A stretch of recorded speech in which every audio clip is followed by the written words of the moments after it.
CM Punk. Wanted to know your impressions of being around him, working with him backstage, in terms of you know the alleged proclivity to not play nice with others. And were you there, or I know you were there, but did you have any involvement in that very infamous pipe bomb promo that set off that summer of Punk? Oh yeah, no, I was. I'm the one who took the pictures of him sitting Indian cross legs, crisscross Indians, whatever they say. Yeah. Um, it was yeah, dude. Like he's gonna talk, and then I ran up at the bottom of the stage, taking pictures, and I'm like, oh my god, this guy's I again nobody said anything. As far as I was concerned, he was going off, but Vince could always turn off the mic, but you're not thinking in that moment like this guy's really laying it in there. And I said, as soon as I said to the photo editor, send whoever the studio guy is back by Gorilla, because if something's gonna happen, we got to have pictures of this. And he does the promo, and I'm like, kind of chuckling behind the camera at some of the stuff he's saying, and going, man, he's really going off. And we were leaving for Australia. We were leaving for a tour of Australia and New Zealand the next day. And I'm like, is he leaving? Is he coming on this tour? I don't even know what the hell's going on. And so my photographer in the back after I said, well, dude, what happened? He goes, he just came back and started asking everybody for money for the fine he was going to get. And then as like time goes on, you realize it was a worked shoot promo, because obviously they just could at any point cut the mic on him. And he basically did the same thing every night on tour, and then they turned the mic off on him as a gimmick. He'd start ranting, and they would turn off his mic, and he would start yelling at the production guys, and everybody got a laugh out of it. Yeah, I mean, from what I was told going into that Chicago pay-per-view, he was still on the fence if he was going to resign or not. So nobody knew what was going on. And I don't know if he was having dinner with Vince in Chicago the night before the show, and they were still trying to iron things out.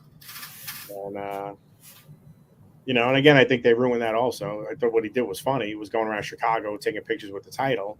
That he took it and ran. It's in his refrigerator, and then a week or two later, he's back. It didn't really make any sense to me to give just hand John a title, and now, I think they were. I don't know what if they had any clue what they wanted to do. I mean, it just seemed odd to me as if I was a fan at home going, I don't get it, or a smart mark or whatever. You're the average fan. You're like, I don't really understand what's going on, but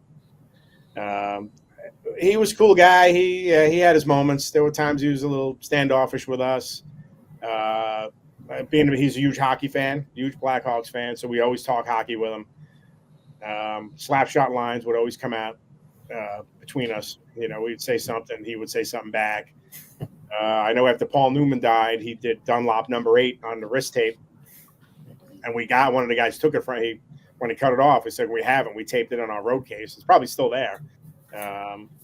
He gave it to one of my guys, and they taped it up on the road case. So like the week after, I'm like, what the hell is that?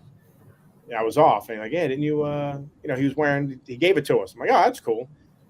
And toward the end, that Royal Rumble was, the last Royal Rumble, and then he left the next day. He was in the corner, and I guess he was sitting there for a while, and everyone's like, what's going on? I'm like, I'm just taking pictures. I'm not getting involved in anything. And the next day, like, oh, we're going to destroy your photo studio. He's going to get beat up by whoever, Kane, maybe. I don't even know what it was.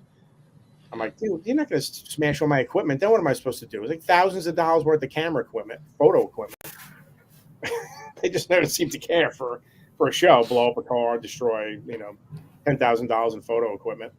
An hour later, it's like, yeah, no, they changed everything. He left. I'm like, what do you mean he left?